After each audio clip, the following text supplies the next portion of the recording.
boa tarde, boa noite, ó, nós aqui outra vez. E hoje, gente, eu trouxe meu o Pro Dan, que eu chamei ele de Dandan. Cara, é um professor maravilhoso, que a gente convidou ele já faz muito tempo para vir para cá, mas a pessoa deve ter uma agenda muito lotada, né? Mas hoje ele está aqui. E apresento-vos Dandan, o professor Danilo. Olá, foi um prazer, gente. Obrigado pelo convite. Bom, eu sou Danilo Oliveira, sou hoje psicólogo clínico, né, e professor universitário, então eu dou aula no curso de psicologia, né? Sou professor da Val. Maravilhoso, gente. Professor da Val. Atuo aí na psicologia já há 11 anos na psicologia, e durante toda essa trajetória, né, passando por algumas áreas da psicologia, passei pela psicologia organizacional, um pouquinho ali da psicologia hospitalar, né, até cair aqui na psicologia clínica. Hoje eu sou casado, casei recentemente, casei no final do ano passado, em setembro, né, e os alunos acompanharam um pouquinho dessa saga do casamento, né. Digo que tenho 5 filhos, né, que são aquelas 5... Cachorro? São 2 cachorrinhos. A coisa mais linda, gente. São os 2 cachorrinhos, 3 gatos, que é a alegria de casa, uma bagunça em casa, é uma maravilha. Animal é maravilhoso. A alegria de casa agora são baratas. São, eu tenho 2. Bom, gente, a gente vai falar hoje sobre, além, né, da psicologia que já é nata no nosso sangue, né, Dan? A gente vai falar também um pouco a respeito sobre transição de carreira. É um tema que o Danilo trouxe, que acho que está bem alta, que é bem legal as pessoas saberem, porque realmente as pessoas elas têm dificuldade mesmo de fazer essa transição. Inclusive eu também tive, né? Mas aí a gente não vou fazer uma consulta terapêutica com ele não, mas vamos deixar você falar. Fala um pouquinho pra gente sobre essa transição e como que foi isso? Você chegou a viver essa transição? Sim. Falando de transição de carreira, Val, eu gosto muito de dizer isso, né, para alunos, para pacientes, para pessoas do dia a dia mesmo. O ser humano ele tem uma necessidade, né, nata de buscar a zona de conforto, né? Então, muitas vezes na nossa vida, Val, a gente entra, né, naquilo que eu gosto de chamar de ciclo de sobrevivência. Esse ciclo de sobrevivência nada mais é do que acordar, trabalhar, pagar boleto e dormir. Sim. Né? E às vezes a gente fica muito tempo nesse ciclo de sobrevivência, passam-se anos e a gente não consegue reconhecer que está nesse ciclo de sobrevivência, né? E aí alguma coisa aqui dentro começa a cutucar, né? Começa a falar, bom, e aí, cara? A vida é só isso? É só trabalhar e pagar boleto? Né? O que mais? Aonde está a satisfação, né? Onde está a vontade? Onde estão os propósitos? E aí começa a vir algumas coisas, né? E aí começa a vir algumas questões ansiosas, começa a vir alguns quadros melancólicos e tal, que força a gente a sair dessa zona de conforto, né? Eu não gosto muito de chamar de zona de conforto, porque para mim zona de conforto é quando você já batalhou, você já conquistou algo e fica ali naquela zona confortável apreciando aquilo que você conquistou, né? Para mim, isso tudo que acontece nada mais é do que inércia. Sim. Eu estou parado, olhando a vida passar e não estou confortável, porque eu não cheguei a lugar nenhum, não conquistei nada ainda, sabe? Então tem diferença entre zona de conforto e inércia, né? Só que como a gente tem essa pretensão, essa coisa inata do ser humano de buscar essa zona de conforto, muitas vezes a gente se coloca em situações e acha que aquilo é o ideal.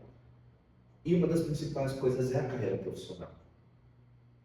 A gente começa muitas vezes a nossa carreira profissional na adolescência, né, início ali da vida adulta, e a gente entra numa área e a gente cria a concepção de que aquela área é a área que eu vou seguir pro resto da vida.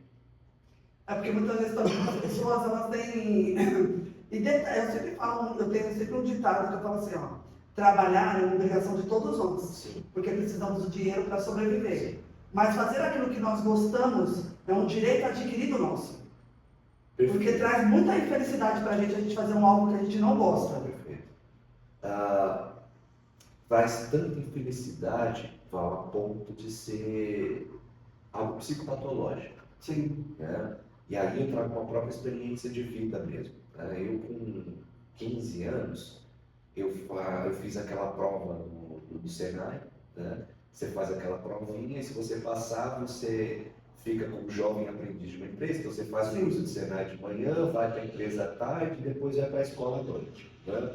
Então eu fiz essa provinha, passei e fiquei 2 anos ali fazendo aquele curso do Senai como jovem aprendiz. Então eu ia para o Senai de manhã, ia para a empresa à tarde e à noite eu ia para a escola. Né? Ou seja, eu passava o dia inteiro ali, isso com 15 anos de idade. Né? Ah, é difícil dizer, né, se isso é bom, se isso é ruim, né? Eu gosto muito, né, e aí eu falo sempre sobre isso, né, eu gosto muito de ensinamento que Buda traz, né, que Buda ele fala que o segredo da vida, né, a gente só encontra plenitude na vida quando a gente anda pelo caminho do meio. Né? E o que é esse caminho do meio? Equilíbrio. Sim. Né? Então eu acho que aquela carga de trabalho, por exemplo, um menino de 15 anos, para o Senai de manhã, ir para a empresa à tarde, fazer o estágio lá de jovem aprendiz, ir para a escola à noite, era uma rotina que era exaustiva. Né? E a gente está falando de uma fase onde o adolescente ele tem que aproveitar as coisas dessa fase, né? A coisa de descobrir o mundo, né? de criar autonomia e tudo mais. Então eu via que não tinha equilíbrio naquela época, né? Era muito extremo. Né? A gente tem aquele Era por uma adolescente. opção sua ou por uma opção familiar? Olha, Val, naquela época não foi bem uma opção minha. Falar, olha, eu quis fazer porque eu quis fazer. Né? Meu pai trabalhava em indústria, e aí quem trabalha em indústria tem esse benefício, né? de dar uma carta para o filho, para o parente, para fazer a prova do Senai. Então, meu pai ele trouxe essa carta, falou, vai lá fazer a prova do Senai e tal. E eu fui. Né? Então, não foi muito assim de caso pensado. Não Assim, foi obrigada, assim. mas também não foi uma coisa de espontânea vontade. Não foi, mas também não foi obrigação. Foi a coisa Só que foi, chamou. né? Tipo, que é o que você está falando, que a gente fica em inércia, que a gente acaba andando sem nem saber a direção, você só vai. Exatamente. Então, assim, e naquela época do Senai foi uma época bastante complicada, né? Por quê? Foi uma época de autonomia, e isso a gente não pode negar, né? Porque eu, com 15 anos, eu começo a fazer o Senai, faço o menor aprendiz na empresa, e naquela época eu ganhava um salário mínimo. Né? Que a gente, naquela época, se não me engano, era R$ 380, alguma coisa assim, o salário mínimo. E com esse salário mínimo, eu começo a conquistar algumas pequenas coisas. Né? Eu sou um cara que eu gosto muito de videogame. Até hoje eu sou ligado no videogame, nessa cultura geek e tudo mais. E aí, com o primeiro salarinho lá que eu consegui e tal, eu fui comprar um videogame na época. Né? Que eu venho de uma família que a gente não passava necessidades, mas a gente vivia com o simples. Né? Não tinha mordomias, não tinha luxo nem nada do tipo. Então vai lá e compra o primeiro videogame. Eu lembro que com esse salário do Senai eu comprei um tanquinho de lavar roupa para minha mãe. Né? Então, para um menino de 15 anos, né, essa autonomia é incrível. Claro. Né? Mas ao mesmo tempo era uma rotina muito, muito maçante, né? Era muito exaustiva. E sem contar com as minhas próprias questões também. Né?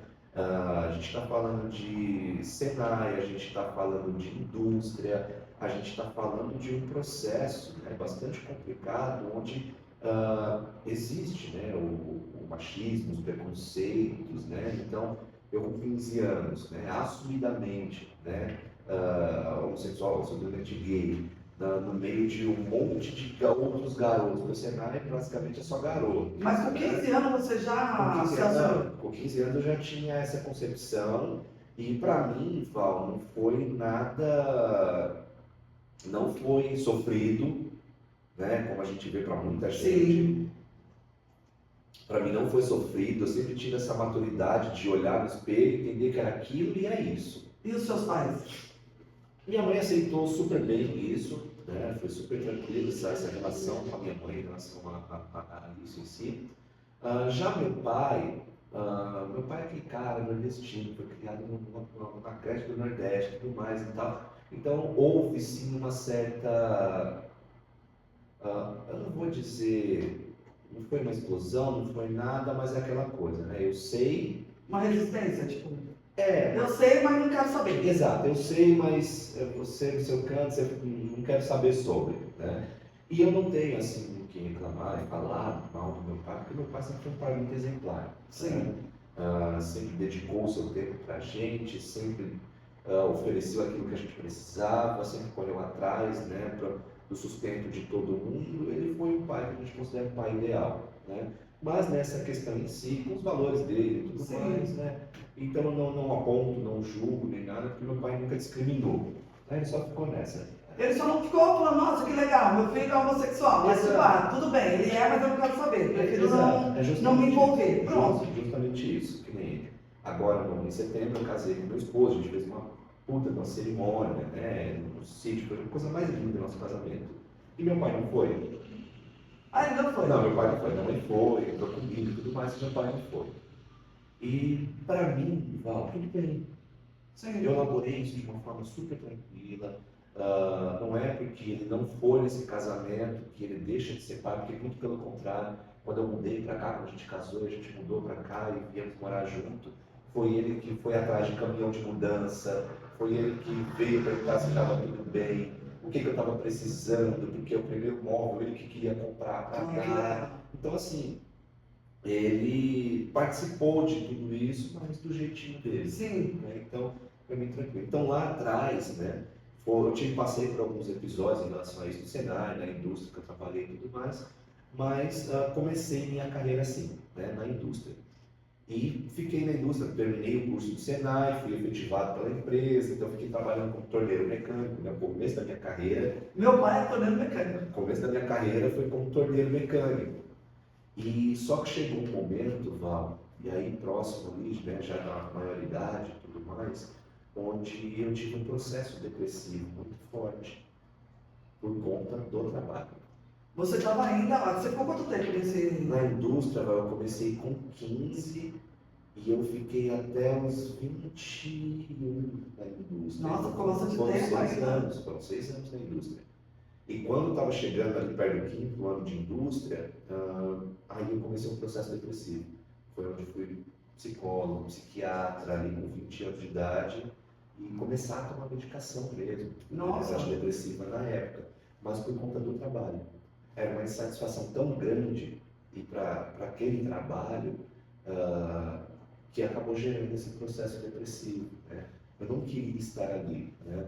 É aquele trabalho, Val, que muita gente, né, por aí acaba passando por isso, de ter um trabalho onde você levanta, acorda de manhã para ir trabalhar e você vai trabalhar chorando, porque você não quer estar naquele lugar. E foi isso que aconteceu comigo nesse começo de carreira.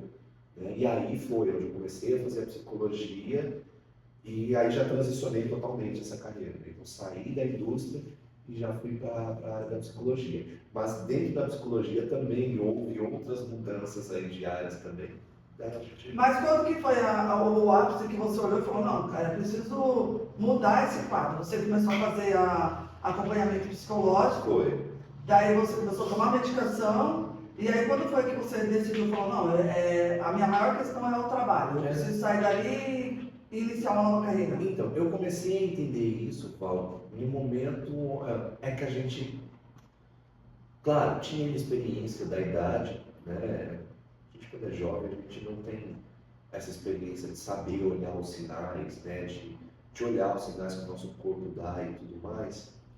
E só que eu vim perceber que a situação não dava mais foi quando começou esses episódios.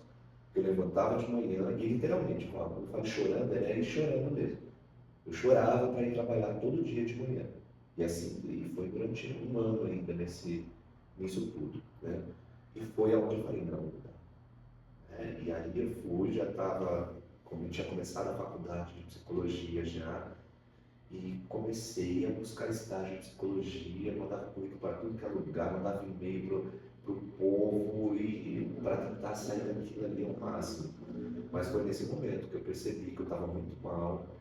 Chegava no final de semana, Val, eu basicamente ficava no final de semana deitado na cama. E ansioso, né? Porque tá chegando segunda-feira, eu vou ter que voltar para lá. Eu levantava 4h30 da manhã para ir trabalhar, porque a gente entrava às 5h20 na metalúrgica na época. Começava a trabalhar às 5h20 da manhã. E quando chegava domingo à noite, muitas vezes, ao você ter noção, eu dormia tanto no final de semana, coisa assim, de dormir 18 horas no dia. Levantava sábado de manhã, deitava na cama de novo e passava o dia inteiro dormindo, me forçava a dormir, né? Então tomava medicação e tudo, e quando chegava domingo à noite, muitas vezes eu não conseguia dormir, já ansioso, sabendo que eu ia ter que levantar cedo no outro dia de manhã para trabalhar, né? E foi ali que eu percebi que a situação não estava boa, mas aí que está a coisa, né? Não, tem muita gente que não tem esse conhecimento, né? De ver que está acontecendo isso com ela e de buscar ajuda de um psicólogo, de um psiquiatra e tudo mais. Minha família, ela não tinha também esse conhecimento, né? Minha família sempre foi muito, quando eu falo ignorante, é no sentido de Sim, falta de falta de conhecimento, conhecimento. né? Minha família sempre foi muito ignorante em relação a isso, né? A saúde mental e tudo mais. Mas como eu sempre estudei muito, eu sempre fui um garoto que gostou de ler muito cedo, então sempre fui um adepto de livros, de leitura e tudo mais. Então, até mesmo antes de começar a faculdade de psicologia, eu sempre já tinha lido muito sobre psicologia, sobre filosofia, sobre a questão da própria saúde emocional e tal. Então, quando eu percebi que aquilo estava acontecendo comigo, eu falei, pô, alguma coisa está acontecendo, deixa eu ir buscar ajuda. Então, por conta própria, fui atrás de psicólogo, fui atrás de psiquiatra e tudo mais. Mas tem muita gente que não tem esse conhecimento, né, irmão? E fica ali naquele sofrimento ali durante muito tempo, sem entender o que está acontecendo. Na verdade, quando eu fiquei nessa situação, eu trabalhava no shopping, né? Então eu era vendedora de loja de shopping e a gente ganhava pouco, né? Eu ganhava pouco. Mas eu amava aquilo. Eu amava. Eu falo que foi o tempo que eu menos ganhei dinheiro, mas o tempo que eu mais amei trabalhar. E ali eu estava trabalhando tal, até que um dia a minha irmã, ela trabalha até hoje nessa empresa, mais de 25 anos, e eles tinham uma loja na época, né? 2 ou 3 lojas, não me lembro. Aí ela conseguiu que eu fosse para uma dessas lojas, que é de ternos importados, lá na Paulista. Tipo, é outro nível. Pô, eu trabalhava no Shopping Penha, numa loja de surf. Saí de uma loja de surf do Shopping Penha para ir para trabalhar no Conjunto Nacional, numa loja de ternos importados. Olha minha mãe, na época você vai ganhar mais, porque também muitas pessoas se prendem no trabalho pelo valor financeiro que você está recebendo.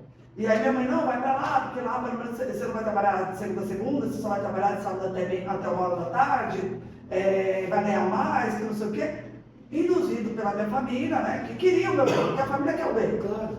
Eu fui pra lá, Deus do céu, eu saí de São Mateus, que eu acumulava lá, e ia lá pra Paulista. Eu nitidamente, eu ia chorando. Uhum. E assim, e é muito engraçado, porque quando você trabalha num lugar, mesmo que você ganhe bem, se você trabalha num lugar onde aquilo pra você é um sacrifício, o dinheiro não rende. Não rende. Não rende. Você pode ganhar rios de dinheiro. Você vai parar na hora e falar, o que eu fiz com o dinheiro? Sabe por que não rende, Val? Porque como o serviço, o trabalho é tão desgastante, você acaba buscando por outras coisas que possam te trazer esse prazer que está faltando. E é aí onde você usa aquele dinheiro a mais que você ganha para buscar esse prazer. Porque Freud já dizia, né? Sim. Nós temos necessidade de sentir prazer em diversas áreas da vida, né? E como no trabalho eu não estou tendo, eu preciso compensar em outras coisas. E aí a gente vai gastar o dinheiro até que a gente não tem, né? É isso que acontece. Nossa, aí nesse período que você passou por tudo isso, você acabou, quando você lia muito, você acabou entendendo que a psicologia era a sua área, era uma coisa que você gostava. Aí foi quando eu passei no psicólogo, passei no psiquiatra, junto com toda a leitura que eu tinha e tudo mais, eu falei, bom, talvez essa seja a área, né? E aí fui atrás da psicologia. Comecei o primeiro semestre de psicologia, e aí já comecei a ficar desesperado. Para vaga de estágio, eu preciso sair disso aqui, eu preciso entrar na área e tudo mais. E aí, Val, eu falo que foi um pouco de querer mesmo, né? E também foi um pouco de sorte, né? Porque não era um movimento comum que acontecia na época. Porque na época não tinha essas clínicas multidisciplinares que a gente tem hoje. Não dessa forma, né? Como é hoje. Naquela época, se você quisesse fazer estágio em psicologia, era RH. Ah, é verdade. Era a psicologia organizacional, era RH. E aí, no primeiro semestre, consigo uma vaga para trabalhar no RH. Só que tinha um grande porém na época, né? Por quê? Naquela época, meu pai não tinha condições de pagar a faculdade, né? Então eu pagava a faculdade com o meu O seu salário, dinheiro. o meu dinheiro. E aí, naquela época, eu ganhava, acho que em torno de R$ 1.500, R$ 1.600 como metalúrgico, né? Isso eu estou falando Que já era um bom salário, já né? é, já era. Isso eu estou falando de 2009, 2010. Né? Então eu ganhava acho que R$ 1.500. Era um bom salário, porque naquela época, se eu não me engano, era 2 salários mínimos. Ah, sim. Né? 2 salários mínimos para uma pessoa ali, né, que está começando a carreira e tudo mais. Então eu pagava a faculdade com o meu próprio salário e tal. E a faculdade de psicologia é muito cara, sempre foi muito cara. Né? Desde quando eu estudei, hoje em dia, então, a faculdade de psicologia ela sempre foi muito cara. E aí veio essa oportunidade de estágio, que era para ganhar uma bolsa auxílio de R$ 700. Nossa. Pagava a faculdade pelo menos? Não, a faculdade era 800. Sim. Não chegava a pagar nem a mensalidade da faculdade. E aí é importante isso que você traz, né? Porque muitas vezes a gente fica preso justamente por conta do salário, né? Da remuneração. E naquela época, o que eu pensei? Eu falei, pô, hoje eu moro com os meus pais, né? Eu tenho essa possibilidade. Então, se acontecer alguma coisa, fome eu não vou passar. Sim. Né? Então, vou arriscar. Então, saí daquele emprego fixo, né, que eu tinha para ir fazer estágio de psicologia. Para ganhar R$ 700 ali de bolsa auxílio e tentar ver o que eu ia fazer, como que eu ia conseguir o restante para pagar a faculdade. Né? E aí é compreensível, né? Porque que não podia, da onde pedir ajuda e tudo mais, porque entendendo o meu contexto familiar, né? A minha mãe é uma mulher que veio da Paraíba para São Paulo para tentar a vida e tinha até o que a gente chamava antigamente até a quarta série, né? O colegialzinho ali e tudo mais. E quando ela engravida de mim, ela sai do trabalho, né? Ela trabalhava nas antigas tecelagens que tinha ali pulando da Praça 8, né? E ela sai do trabalho para cuidar do filho. Né? E meu pai, aquela ideia, né? Do homem provedor, A família da tradicional. casa, e tal. E meu pai também é um cara que vem do Pernambuco para São Paulo para tentar a vida. A história do meu pai é uma história muito forte quando ele conta pra gente. A gente até ele conseguiu, ele tinha um dinheiro. E aí, um vereador da época deu mais um pouco de dinheiro para ele, que ele conseguiu comprar uma passagem para vir para São Paulo. Ele veio só com. Ele fala que foi com a roupa do corpo. Né? Porque chegando aqui, tinha um conhecido que ia deixar ele ficar num lugar e ia dar um emprego para ele. Só que quando chegou aqui, esse cara sumiu. Esse cara sumiu e meu pai fala que ficou morando num albergue, alguma coisa assim, durante um tempo, até ele conseguir o primeiro emprego dele, que foi na Gaio, que era uma metalúrgica de. Eu lembro da Gaia. Da Gaio, ficava ali na ponte. É grande também, a Gaia era enorme na época, não acho que é? fazia azulejo, piso, alguma coisa Sim. assim e tal. Primeiro emprego do meu pai. Meu pai fica 15 anos nessa empresa. Né? Aí depois ele sai, ele vai trabalhar numa outra de parafuso e com bico. Então, assim, é o trabalhador braçal. Né? Então, meu pai foi construindo as coisas aos poucos, mas com todo esse trabalho dele e tudo mais. E não dava, né? Então, o que ficou faltando dessa bolsa assim para completar a faculdade, eu falei, eu me viro depois. Né? Que a coisa dá um jeitinho aqui no VR, mas a gente vai vendo. E aí fui, saí da metalúrgica, fui para o primeiro estágio de psicologia. Aquilo, Val, parece que tirou todo aquele processo depressivo que eu estava com a mão. Foi uma loucura a transição que aconteceu naquela época. De sair daquele ambiente, que era um ambiente muito forte para mim, era muito pesado para mim, metalúrgico. Era um trabalho braçal, mas não falando do trabalho braçal, né? Mas é que eu entendia que ali não era meu lugar. Sim. Não era o seu perfil, não era o que você queria. Não me sentia bem ali. Sim. Né? Não me sentia, eu tinha que ficar reprimindo aquilo que eu sou, por conta do ambiente, que sabe como que é chão de fábrica. Extremamente chão de fábrica, machista total. Muito, enfim. Né? Então foi bem difícil na época. E quando eu consegui esse primeiro estágio no RH, tirou assim com a mão. Né? E era na Paulista. E Val, pra você ter noção, eu acho que até aquele momento eu nunca tinha ido para São Paulo sozinho. Porque minha vida foi toda aqui em Guarulhos. Aham. Senai aqui em Guarulhos, a Metalúrgica aqui em Guarulhos. Eu não era um cara muito de balada, de sair, de curtir e tudo mais. Então, minha vida foi sempre aqui, né? E o escritório era na Paulista, para CNH. Né? Então, eu saí de Guarulhos para ir trabalhar. Né? Você saiu do chão de fábrica para trabalhar no escritório na Paulista. Outra uma coisa, né? Total. muito grande, né? Foi bem difícil para mim naquela época entender um pouco dessa mudança de cenário tão brusca, né? Numa semana eu estava lá mexendo com graxa, cheirando a óleo de máquina, e na outra semana que foi assim, eu saí da metalúrgica na sexta-feira e na segunda eu comecei na SRH da Paulista. Então, numa semana eu estava lá, torneiro mecânico, e na outra semana eu estava de terno e gravata no RH da Paulista, né? Então foi uma transição, assim, um cenário, né, muito forte. Tanto que foi bem difícil de se adaptar no começo, né, as rotinas de uma coisa e da outra e tal. Mas beleza, cheguei nesse escritório de RH. E cheguei lá, fui trabalhar com recrutamento e seleção. Que naquela época era o papel do psicólogo da empresa, né? Trabalhar com recrutamento e seleção. Criar currículo, fazer entrevista, preencher vaga e tudo mais e tal. E foi ótimo, né? Não vou custo para cima não, porque foi uma época muito boa. E aí cheguei nesse primeiro dia lá trabalhando, no primeiro mês de estágio e tudo mais. Mas sabe quando você está trabalhando e está preocupado? Eu ainda estava preocupado com a questão de como que eu ia fazer para pagar a faculdade. Aquilo ainda estava na minha cabeça. Mas ok, trabalhei o primeiro mês, né? E fechei. Minha coordenadora na época ficou assim, surpresa comigo na época e tal, porque nunca foi comum, né, o estagiário chegar logo no primeiro mês assim e fazer o trabalho que eu fiz naquela época, né? Então, eu lembro que me mandaram algumas vagas, e ia entrando currículo, ia entrevistando um povo e mandava para os coordenadores e ia fechando as vagas, né? E eu lembro que na época, naquele primeiro mês, eu fechei, acho que se eu não me engano, 24 vagas. E a coordenadora ficou espantadíssima, né? Caramba, nunca vi isso e tal. E eu super feliz, né? Falei, caramba, sei fazer isso aqui, né? Tava com medo de não conseguir fazer esse trabalho, e sei fazer isso aqui.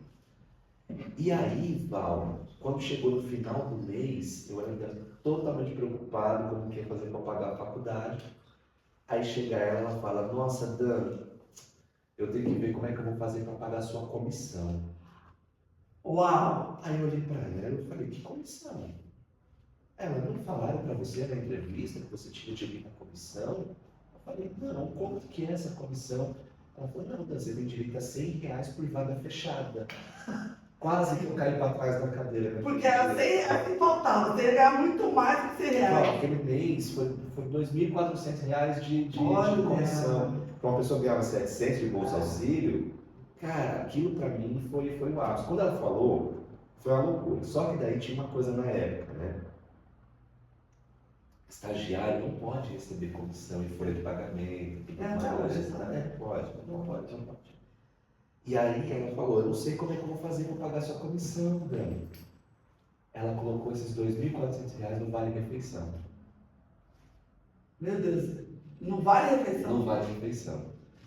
E aí, ok, né? Ó, gente, eu tô falando de coisas aqui que não pode fazer no dia a dia. Tá? Por favor, né, tá? gente? Não pode fazer. A gente tá falando de um garoto de 20 anos, esperar para pagar a faculdade e tudo mais. Aí a gente descobriu um tiozinho que Não, porque naquela época se comprava massa, se Exato, comprava exato. VA, comprava tudo, gente. Exato. As pessoas ficavam no metrô vendendo. É isso. E aí a gente já arrumou esse esquema aí e tudo mais. Não façam isso, tá, pessoal? Da justa causa, tá? Dá problema, não façam isso. Eu acho que hoje nem tem mais, né? As pessoas não têm Eu mais. acho que Antigamente não. Antigamente tinha muito isso. Hoje, bom, pelo menos não vejo. Eu mais. também nunca mais vi. Não vejo mais.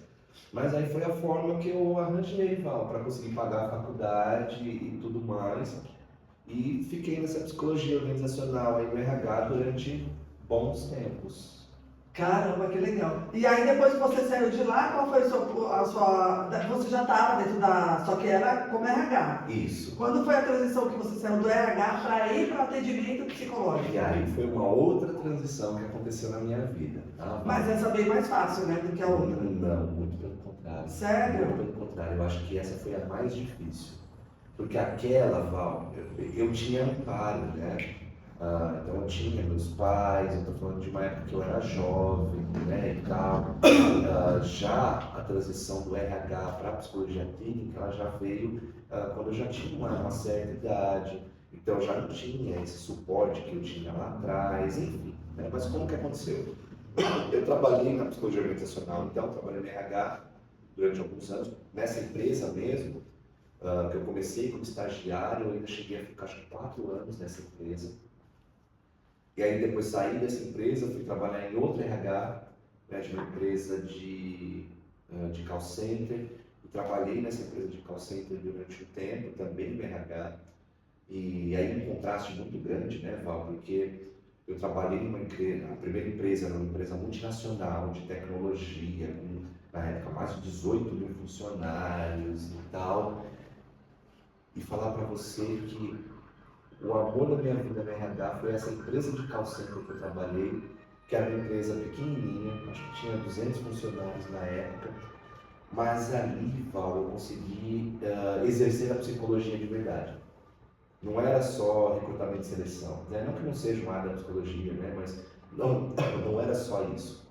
Nessa empresa de call center, eu fazia esse apoio emocional para os funcionários, eu fazia campanha motivacional, eu fazia eventos, ou seja, eu trabalhava mesmo com a saúde emocional desses profissionais, desses colaboradores, né?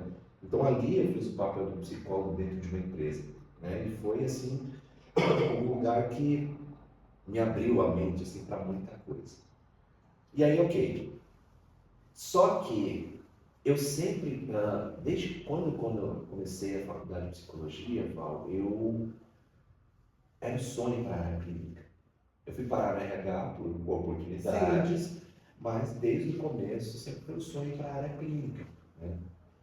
E até que chegou um determinado momento que eu fui mandado embora, né, dessa última empresa, eles estavam passando por algumas dificuldades financeiras e tal, e acabei sendo demitido dessa empresa, dessa última empresa. E aí, o que eu pensei? Eu falei, pô, acho que agora é a hora. Vou aproveitar, né, que estou aqui com rescisão, com tudo mais e tal, e vou fazer essa transição. E aí fui, saí do recrutamento e seleção e tudo mais, né, já tinha feito pós-graduação, já tinha feito outras especializações na época, então, em psicologia clínica, né, principalmente na psicologia clínica analítica, junguiana, que é a minha abordagem, e falei, não, agora é a hora, né, já estudei tanto e tudo mais, vamos colocar isso em prática. E aí, baseado nessa questão do ter um dinheiro da rescisão aqui, né, para me manter durante um tempo e tudo mais, bora para a psicologia clínica. Só que no começo da psicologia clínica, é uma coisa que quando você começa a trabalhar por conta, e aí é uma coisa que não ensinam na faculdade, né?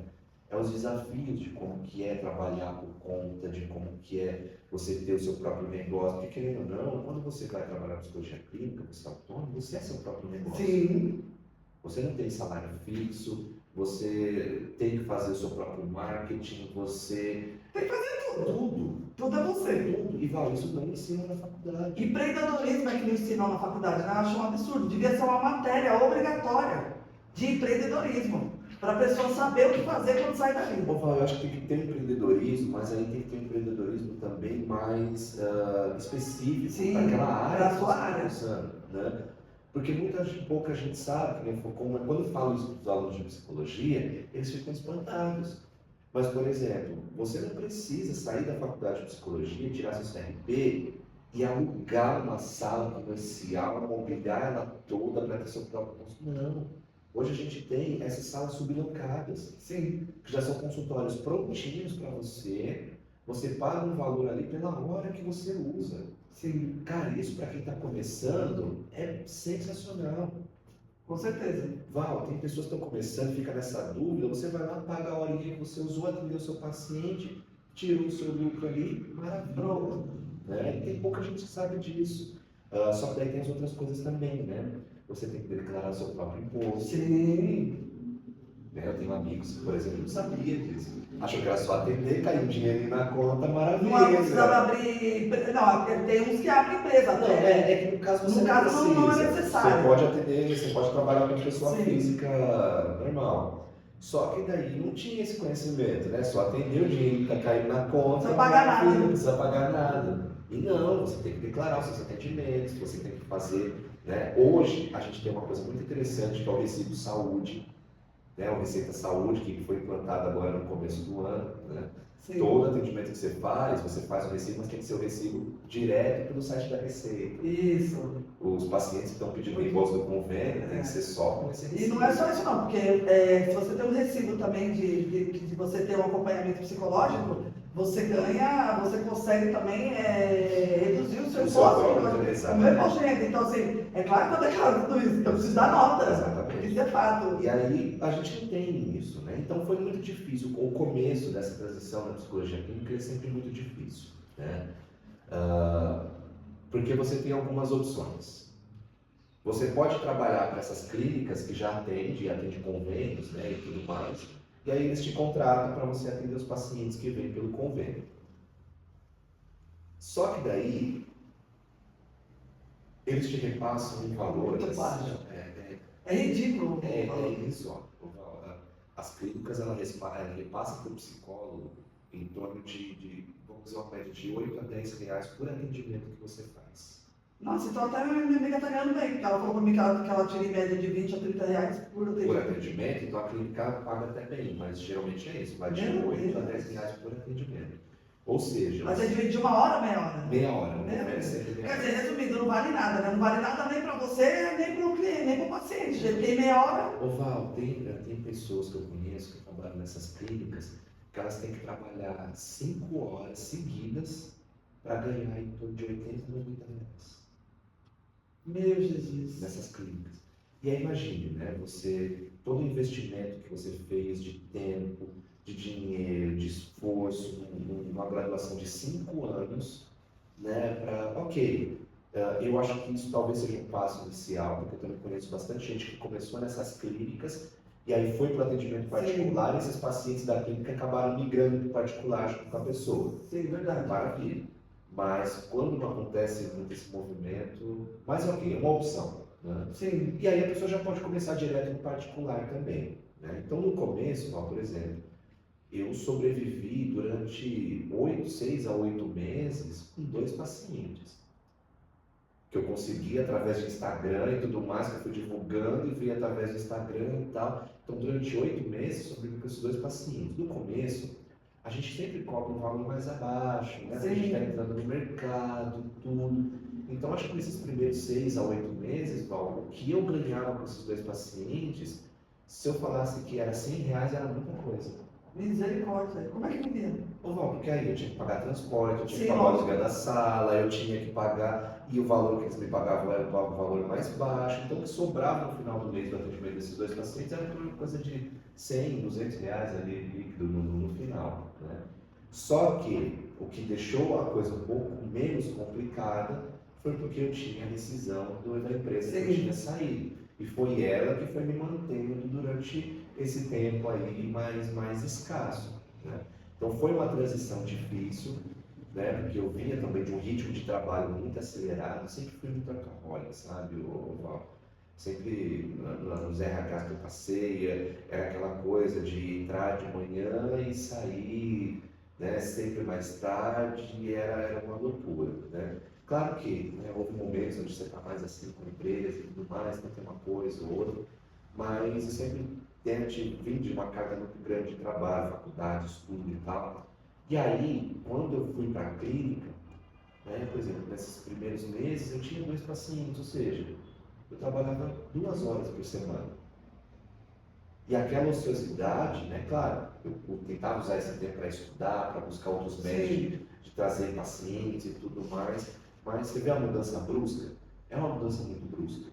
Você sair de um ritmo de trabalho extremamente acelerado, de um escritório e tudo mais, para esse nível de trabalho. Né? Então teve alguns desafios no começo, eu acho que financeiro foi um dos mais difíceis mesmo, né, para fazer essa transição. Porque basicamente tudo aquilo que eu tinha de rescisão foi indo embora. Né? E saindo sem ter nada para entrar. Saía muito mais do que entrava, né? Porque 200 reais que estava naquela época não era nada, né? E aí a coisa começou a fluir. Né? Aí começou a vir mais um, começou a vir outro, você vai fazer uma divulgação aqui, vai encontrando meio ali, até que tem um momento onde você vê que você está fazendo um bom trabalho, que é quando você não precisa mais se divulgar tanto e tudo mais, porque Já está vindo fluindo. fluindo. O paciente indicou para outro, que indicou para outro, e quando você vai ver, a coisa já está muito boa ali, sua agenda já está no nível que você fala, porra, acho que eu estou fazendo um bom trabalho, né? Sim. E essa coisa ela foi acontecendo de forma orgânica. Leva tempo, né? Para chegar no nível igual eu estou hoje, de já não ter espaço na agenda, se o paciente procura de ter pouco espaço na agenda, leva bastante tempo. Claro que minha agenda também é por conta do lecionário, né? Então divido minha agenda entre os atendimentos e dar aula lá na universidade, né? Então são as duas grandes paixões, né? Se você falar, professor, o que você prefere hoje? Né? Dan, o que você prefere hoje? Não consigo dizer para você se eu gosto mais da clínica ou se eu gosto mais de ensinar, né? Do lecionar, porque ambos são uma grande paixão. Que também foi uma dificuldade muito grande na época, né? Lógico, também começar a lecionar, né? Quando foi que você começou a lecionar? Eu comecei a lecionar fazem 2 anos, que foi quando a Eliade me convidou para lecionar. É claro, eu já lecionava antes, mas assim, cursos esporádicos, palestras, mais para ensinar na graduação mesmo, numa universidade. E você se achou? Val, eu sempre gostei muito, né? Eu sempre fui muito espontâneo, sempre gostei de falar, eu sempre gostei de ensinar e tal. E quando eu recebi esse convite para começar a lecionar, isso sempre foi um desejo, né? Eu sempre falava, nossa, eu tenho um sonho de ser professor universitário, eu queria tanto ser professor universitário. Aí quando chega a Fabi com essa oportunidade para mim, beijo Fabi, se você tivesse o momento de assistir a gente, esse agradecimento que eu faço para você. Aí Fabi, quando chega com esse convite, né, para lecionar, e eu falo, pô, agora é uma oportunidade que eu sempre desejei, né? Só que para isso eu precisei de alguns sacrifícios, né? Porque eu precisei reduzir alguns espaços na minha agenda clínica para começar a dar as aulas, né? Então também foi uma transição até um pouco difícil na época, porque a gente sabe, né, que o atendimento clínico financeiramente ele é muito mais compensador do que uma hora-aula, né, que o professor dá e tudo mais. Então eu tive que fazer, por exemplo, um recuo financeiro, né, para lecionar e tudo mais. Mas ok. Mas para fazer o que você gosta, né? Exatamente. Isso é o mais importante. Exatamente. Val, eu tenho o prazer de dar aula hoje e chegar e ver que os alunos eles compreendem aquilo que eu quero passar. Né, de chegar no final da aula e ver o brilho no olho daquele aluno e falar, porra, isso aqui é fantástico, a psicologia é muito boa, né, é gratificante.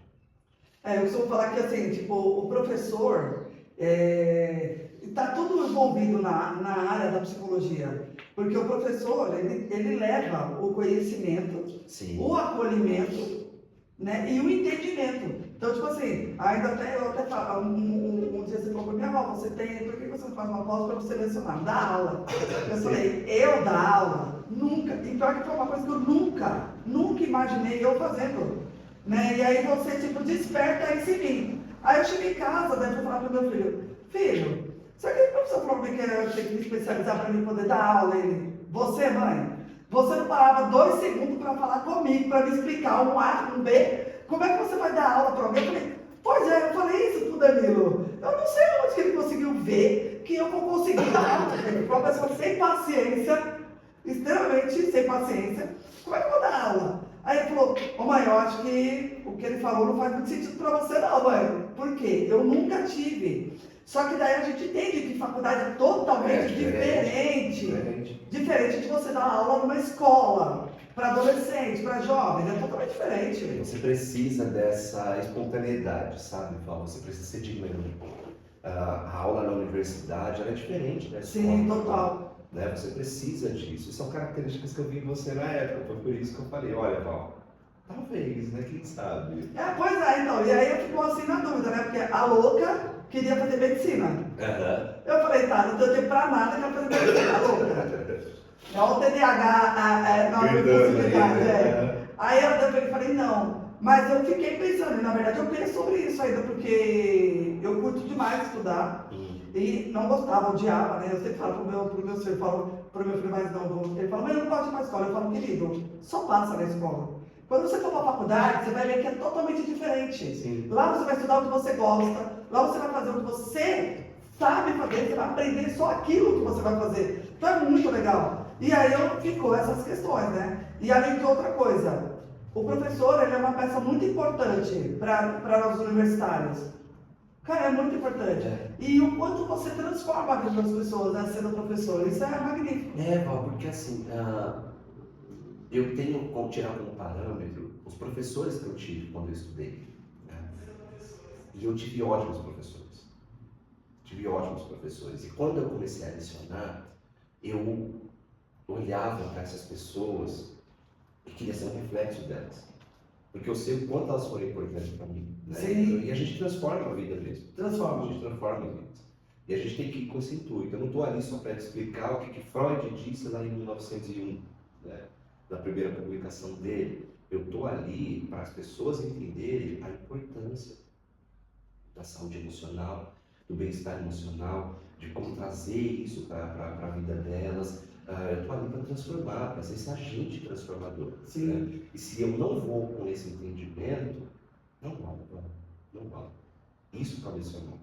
É você começar a entender cada um.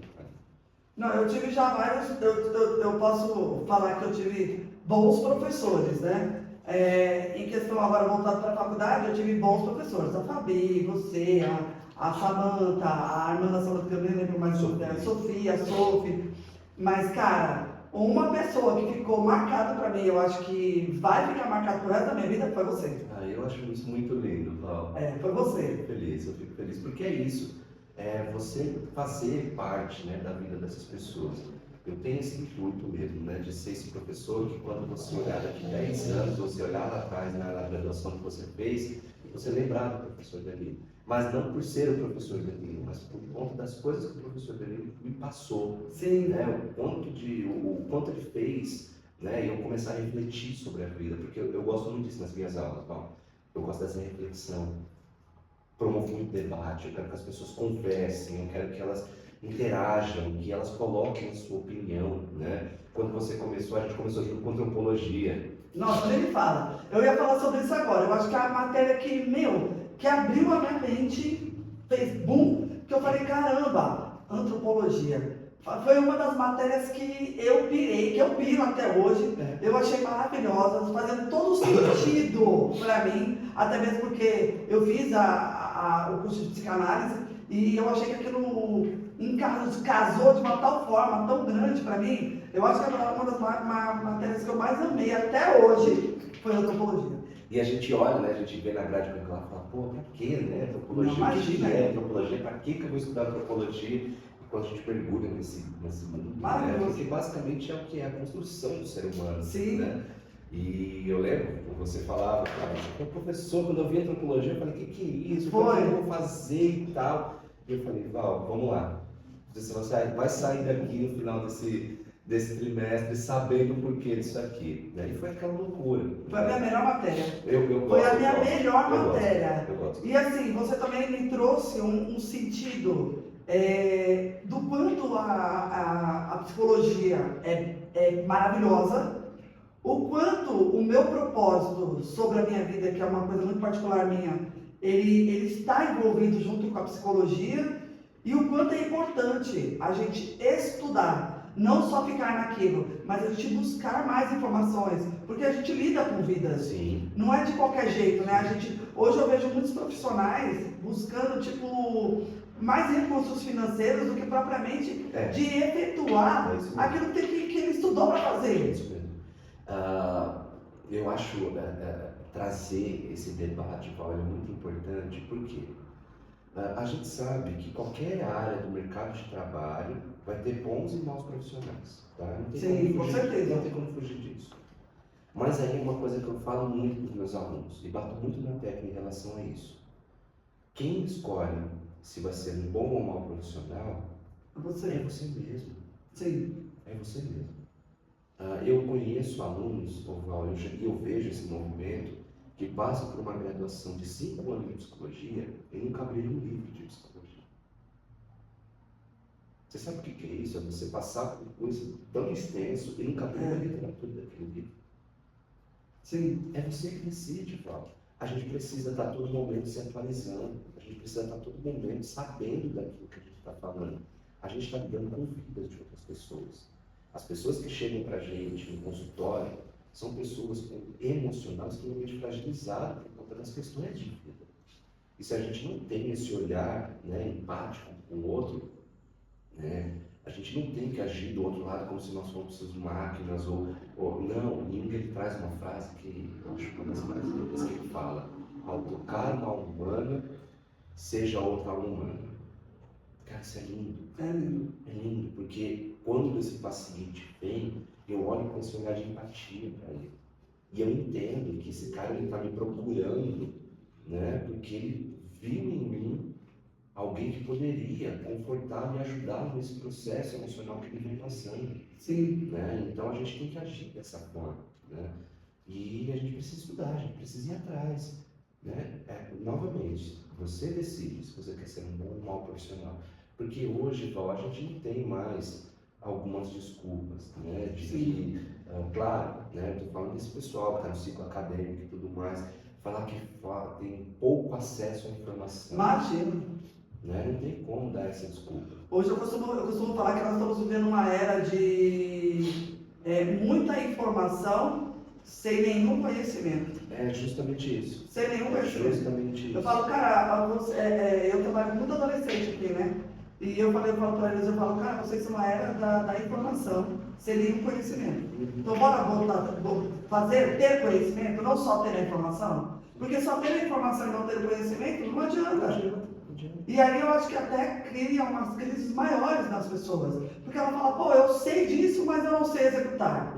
Eu não tenho conhecimento sobre isso, mas eu sei. Ué, então como que você sabe e não sabe? Então assim, é como aquela impressão de que tudo sei e nada sei. Exato. Ou tudo sei e nada sou. Né? Eu sempre falo isso para eles, como eu trabalho com muita molecada aqui, eu sempre estou batendo nessa tecla com eles, sabe? Às vezes eles falam assim, não, eu falo, aqui eu não sou psicóloga, aqui eu sou a chefe, que vou cobrar de vocês. Aí é muito engraçado e bonito, né, eles falam assim pra mim assim, ô Val, você pode me dar 10 minutos aí, da Val psicóloga, né? Eu falo, 10 minutos rapidinho, tá? Porque agora a Val empresária, ela não pode fazer você perder muito tempo. Mas a gente para ali, a gente ouve, e a gente vê o tanto que esses jovens estão largados. Sim. O quanto eles estão perdidos. Sim. O quanto eles estão carentes. A única coisa que eles querem é só alguém para ouvi-los. A gente está falando muito desse processo das redes sociais, né, Val? Total. Desse processo das redes sociais, porque criou-se uma concepção de que a vida do outro é muito linda e a minha é sempre muito ruim. Sim. Né? Dificilmente a gente vê uma pessoa postando nas redes sociais que está sofrendo, que está passando por um processo difícil. O que a gente vê? São as fotos de comemorações, gente bonita, gente rindo, gente viajando. E você olha tudo aquilo e você fala, pô, a vida de todo mundo é tão bonita, por que a minha é tão cagada assim? Cara, isso é frustrante. Se para nós que somos adultos, a gente tem essa concepção, a gente já cai nisso. Já cai, imagina eles que Imagina são um adolescente que ainda não tem uma estrutura psíquica para lidar com isso e tudo mais e tal. Né? Então a pessoa sofre muito por isso. E não tem mesmo, não tem ninguém para ouvir. Não tem ninguém para ouvir. Hoje a gente está numa sociedade onde as pessoas se preocupam muito com elas mesmas. Né? É bom, é ruim, não estou dizendo isso. Mas isso acaba gerando uma falta de espaço mesmo para esses adolescentes, para essas pessoas que estão entrando no início da vida adulta, de serem ouvidas. Sim. Né? Que nem acabei me tornando, né, especialista nisso, mas o meu grande público na clínica, no consultório, são adolescentes e pessoas que estão entrando aí na vida adulta. Pessoal de 20, 21, 22 anos e tal. E o que eu gosto, Val, é que a grande maioria dessas pessoas, elas buscam a psicologia, elas buscam terapia por conta própria. Sim. Elas não ficam esperando o pai, a mãe, não.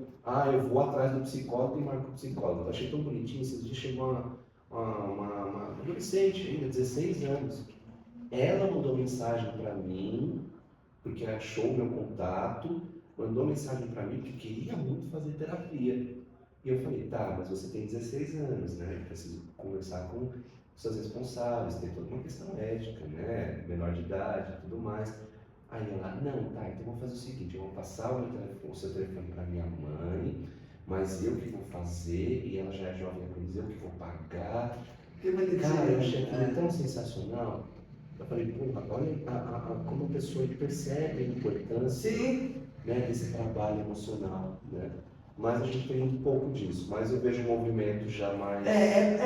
comparado ao que era antes, a gente até está com aí uma porcentagem um pouquinho boa. Sim. Mas ainda eu acho que ainda é um tabu, eu ainda acho que ainda tem muitos preconceitos, eu ainda acho que é desvalorizado, porque as pessoas acham que é caro, acham que não vale a pena, acham que é melhor você pagar uma prestação de um iPhone do que você fazer uma terapia. Eu ainda acho que a gente está ainda vivendo ainda esse momento crucial ainda que é triste, tanto para eles quanto para a gente. Para nós também, né? É como um todo. Claro que alguns tabus vêm sendo quebrados, Sim. eu vejo isso de uma forma muito forte hoje em dia, mas a gente ainda tem bastante, né? Do status de terapia para poucos, da questão de ser caro, de que eu não vou buscar um desconhecido para falar dos meus segredos, enfim, né? Tem uma série de coisas. Mas é uma batalha de cada vez, né? Então, a gente vai vencendo isso pouco a pouco. Eu falo, gente, a minha terapia está em dia. Porque, cara, não dá. Eu sempre falo, às vezes eu falo para as pessoas que eu faço terapia, amiga, você faz terapia? Eu falo, cara, primeiro, é importantíssimo um psicólogo fazer terapia, porque ele tem uma vida. E segundo, ter uma supervisão. Perfeito. Cara, tem que ter a supervisão. Tem que ter a supervisão. Eu acho que hoje a maioria dos profissionais, eles não se tornam bons profissionais, ou realmente eles não dão o melhor deles porque eles não têm acompanhamento. Exato. Eles não fazem terapia, eles não têm supervisão. Cara, como é que você faz? Aí até uma mulher perguntou para mim, mas supervisão não é só para iniciantes? Eu falei, claro que não. A supervisão ela é muito importante, pelo menos para mim, sob o meu ponto de vista, porque naquele momento talvez eu não sei tudo. E a pessoa que está me supervisionando também não sabe tudo. Sim. Mas duas cabeças pensando num problema do meu paciente, nós vamos chegar a um consenso muito melhor. Sim. E o que eu vou entregar para ele é muito melhor do que eu sozinho entregaria. Exato. Eu falo, Val, que para mim, do meu ponto de vista, teria que ser obrigatório. Eu também acho. Pelo menos nos 2, 3 primeiros anos de atendimento daquela pessoa, daquele psicólogo iniciante, a supervisão. Eu acho que na verdade deveria ser obrigatório, direto, ter supervisão. Porque Danilo, eu penso assim, ó, você é um ser humano.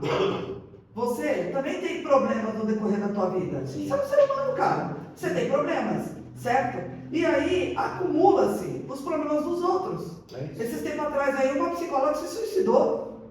Cara, como que pode? Ela é psicóloga, ela se suicidou. Então, que tipo de psicólogo que ela era? E outra coisa, ela não pensava na vida dela? Ela não pensou nela? Então, assim, para mim é necessário ter uma terapia para você lidar com os seus problemas, porque lidar com o problema do outro é fácil, mas e com o seu? Sim. E ter a supervisão para que você tenha um amparo como profissional.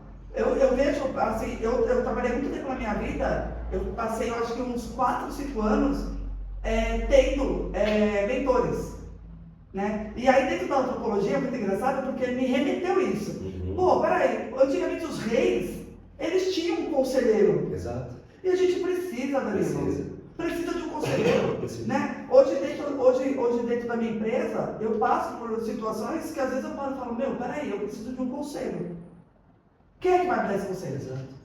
Eu preciso de um conselheiro. Então, assim, lá nos tempos passados, o rei, ele precisava de um conselheiro. Nós, hoje, como empresário, e até mesmo nós, atuando com a psicologia, a gente precisa de um conselheiro. Sim. Eu dou supervisão para alguns psicólogos, né, que estão iniciando e que vão seguir a abordagem junguiana, né, e procuram para dar supervisão. Dou supervisão para alguns psicólogos por aí. E o que a gente mais vê, Val, é justamente isso. São essas pessoas que não buscam uma supervisão, não fazem um processo terapêutico e querem lidar com as questões do outro. Né? Uma coisa que eu costumo muito dizer é: eu só sou capaz de oferecer aquilo que eu tenho. Exatamente, também acho. Como que eu vou cuidar do bem-estar emocional de uma pessoa se eu não cuido desse próprio bem-estar emocional? Sim. Então a gente só pode oferecer aquilo que a gente tem. Né? E na psicologia é isso. Né? quando Jung fala, né, tocar uma alma humana seja outra alma humana, é justamente isso. Ofereça para o outro aquilo que você tem. Sim. Né? Se você quer oferecer cuidado, se cuide. É o mínimo, né? E outra coisa também, tipo assim, a sua história não é a história do seu paciente, mas quando você não traz isso para o consultório, mas quando você sabe quais são os processos, fica muito mais fácil de você trabalhar. E você se torna um profissional muito melhor do que você é. Né? Eu sempre falo isso, mas é muito engraçado, porque as pessoas que estão na faculdade, elas estão mais preocupadas em tirarem notas. Eu falo, cara, tem que ler, óbvio, isso é fato. Você tem que ler, você tem que estudar, a gente vai passar o resto da vida estudando.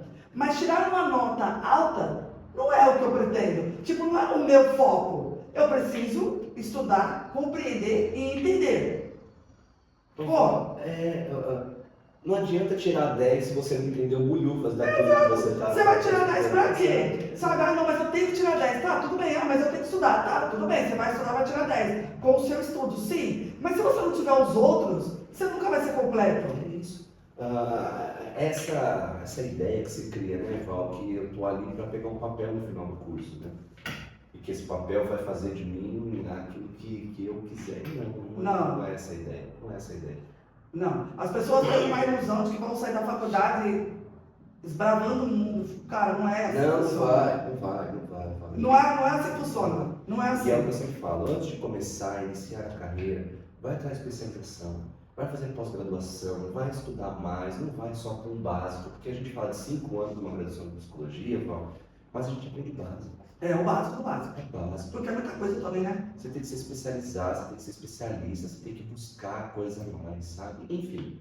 E focar em um só, né? Em um só objetivo. Eu acho que, tipo assim, quando você quer fazer tudo, né? Igual aqui no escritório, ele é previdenciário de auxílio ao acidente. Aí um monte de gente chega e fala, você não faz trabalhista? Você não faz boas? Você não faz aposentadoria? Eu falo, não. Aí tem gente que fala pra mim, você tá perdendo dinheiro? Eu falo, não estou perdendo dinheiro. Eu sou focado em um único especificado assunto, auxílio acidente. Ponto. Porque se você quer fazer tudo, você acaba não fazendo nada. Exatamente. É uma frase que eu sempre falo, Val. Uma pessoa que conhece de tudo não é especialista em nada. Exato. Eu falo, não, cara, eu só trato isso. Ah, mas o meu amigo, meu parente, tudo bem, eu tenho advogados que eu vou poder te indicar que eles façam isso. Eu não faço. Só faço auxílio acidente. Acabou o assunto. Não tem muito de, não, eu faço tudo. Não, você não faz nada. Eu sempre falo para todo mundo, às vezes eu recebo vários também amigos meus parceiros na área de direito, eles falam, não, o que você tem que fazer? Eu não tenho que fazer nada, eu só tenho que fazer o que eu estou fazendo. E tá bom assim. E acabou. É isso. Mas não se trata de dinheiro. Não, se trata do que eu estou fazendo. O que eu faço tem que ser o melhor.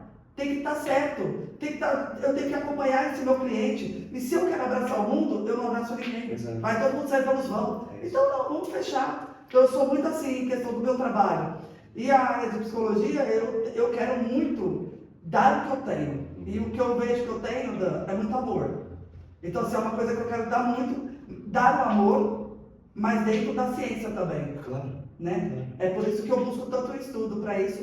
E eu tenho certeza que logo em breve eu vou poder estar dentro de um lugar onde eu vou poder agir com o meu histórico da psicologia, mas também com o meu ser, do meu eu, né? Entendendo que eu também sou um ser humano, que eu também sou uma pessoa. Eu sempre falo com a minha equipe assim, quando você liga para o cliente, seja um humano lidando com outro humano. Porque lá do outro lado é uma pessoa. Se eu tivesse que tratar sem muita empatia, eu contratava máquinas. Exato. Hoje o PABX está aí, as inteligências artificiais estão aí, eu não precisava de vocês. Exato.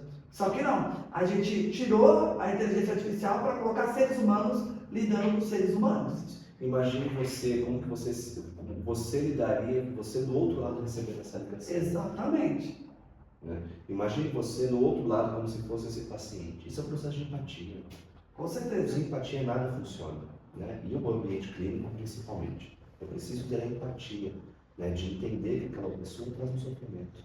Com certeza. E eu posso ser o agente transformador de tudo isso. Claro que eu não estou ali para dar solução, para dar resposta para ninguém. Né? Mas eu estou ali para fazer com que essa pessoa enxergue que há caminhos, né? Que há movimentos que podem ser feitos para fazer com que ela saia um pouco daquilo ali. Na verdade, a gente tem muitos assuntos para se tratar, né? E é uma coisa que eu quero trazer, uma questão muito grande que eu quero trazer para cá. Até esse dia a gente teve uma neuropsicóloga aqui, e a gente já teve outros psicólogos também, né? Mas eu queria muito, tipo assim, trazer, tipo, mais de uma mente dentro dessa área, para poder levar a instrução para as pessoas certas. Eu vejo muitas pessoas falando, sei lá, meu filho tem autismo. Eu falo, quem diagnosticou seu filho? O neuro dele. O neuro o quê? O neurologista. Não, o psicólogo falou que ele tem isso. Eu falo, gente, você começa a entender que as pessoas ainda não têm conhecimento ainda o suficiente. Estão muito perdidas. E é uma coisa que eu quero trazer para as pessoas, para que elas possam entender, de fato, que existe um processo. E que todo mundo tem que passar por esse processo para saber realmente, né? Eu sigo uma psiquiatra maravilhosa, eu não lembro o nome dela, para variar, nunca lembro o nome de ninguém. E ela falou, olha, hoje as pessoas elas estão se diagnosticando e elas estão tomando medicações que vão acarretar um sério transtorno futuro. E elas estão fazendo isso com a cooperação de alguns profissionais. É isso. Que é triste. É isso. Que é triste. É isso. Infelizmente é um movimento que a gente vê, Val.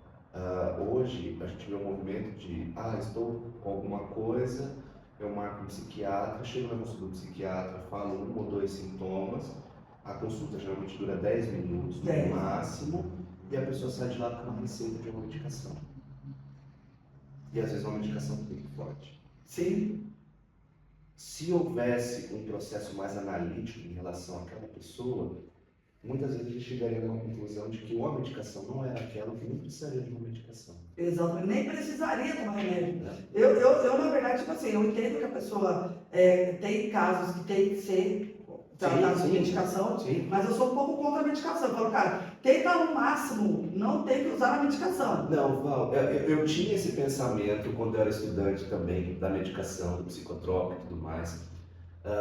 E depois a gente vai percebendo e a gente vai vendo que a gente não pode ter esse preconceito em relação à medicação. Por quê, Val?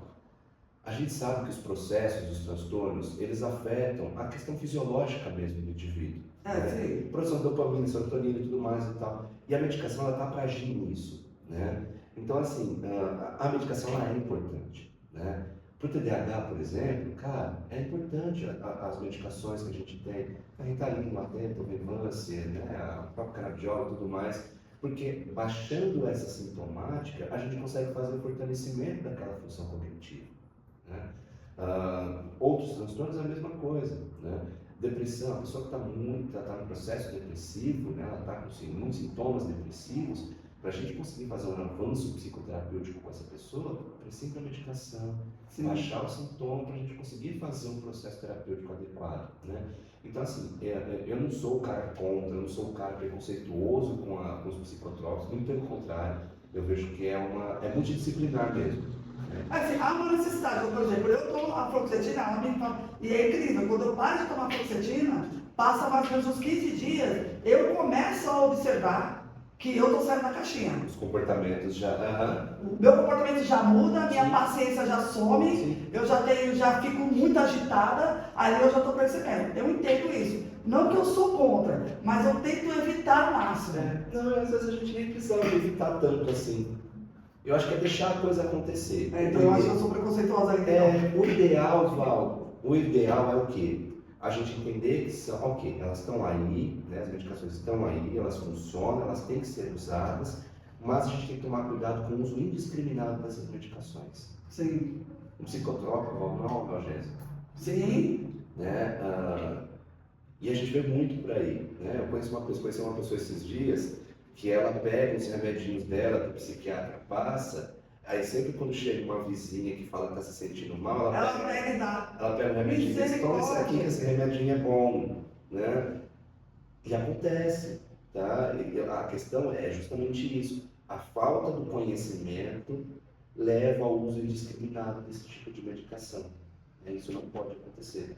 Então a gente tem que ter esse trabalho multidisciplinar com a psiquiatria, com o neuropsicólogo, com o neurologista, com o pessoal da fono, da fisioterapia, a gente tem que fazer esse trabalho em conjunto, né?